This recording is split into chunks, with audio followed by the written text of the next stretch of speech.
Et avec nous, un grand fan du festival de jazz de Nice, l'écrivain Christophe Costantini. Bonsoir. Bonsoir. Vous aurez le temps de passer au festival cette année? Pas cette année, mais j'y vais régulièrement depuis une dizaine d'années. Malheureusement, là, un imprévu familial m'empêche, mais vous êtes un fidèle. C'est un rendez-vous et qui a bercé d'ailleurs mon enfance, puisque mes grands-parents vivaient donc à Cimiez, dans la résidence du Palais, et j'entendais les musiques par la fenêtre. C'est peut-être ça qui m'a donné mon envie de jouer du saxo.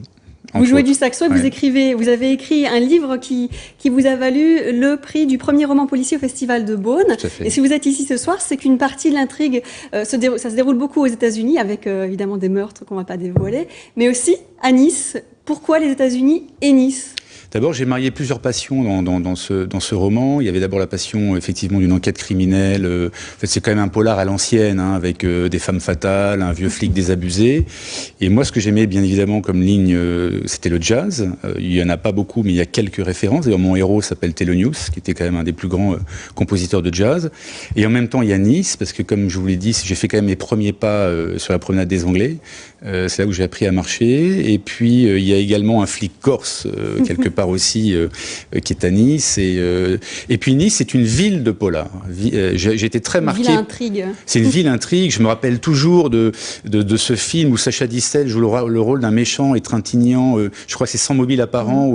Et ça m'avait très marqué déjà enfant. Donc j'ai voulu revenir dans cette ville. Alors vous avez présenté votre livre au Festival du Livre de Nice il y a quelques temps. Vous avez même joué du saxophone. On vous a beaucoup remarqué pour ça. Pour vous, écrire un polar et jouer du saxo, du jazz, c'est la même chose, c'est la même dynamique? C'est la même chose, en tout cas, c'est la même chose. Par rapport à ce livre-là, j'avais le premier chapitre en tête et le dernier. Et c'est un peu comme ça que fonctionne le jazz. C'est-à-dire que vous avez des grilles, on sait toujours comment un morceau commence, comment il termine. Et la différence de la musique classique, c'est qu'au milieu, ce n'est que de l'improvisation.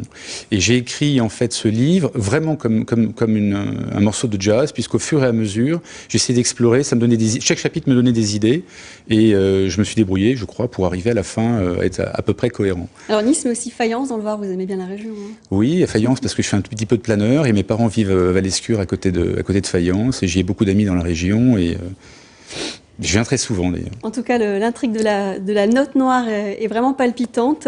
Édition du Masque, prix du premier roman policier au Festival de Beaune. Qui a repassé Cognac, et si je puis me permettre, il y a un blog qui s'appelle lanotenoire.com qui regroupe tout un tas d'anecdotes qui ont fait le jazz. Merci beaucoup. On vous Merci à vous.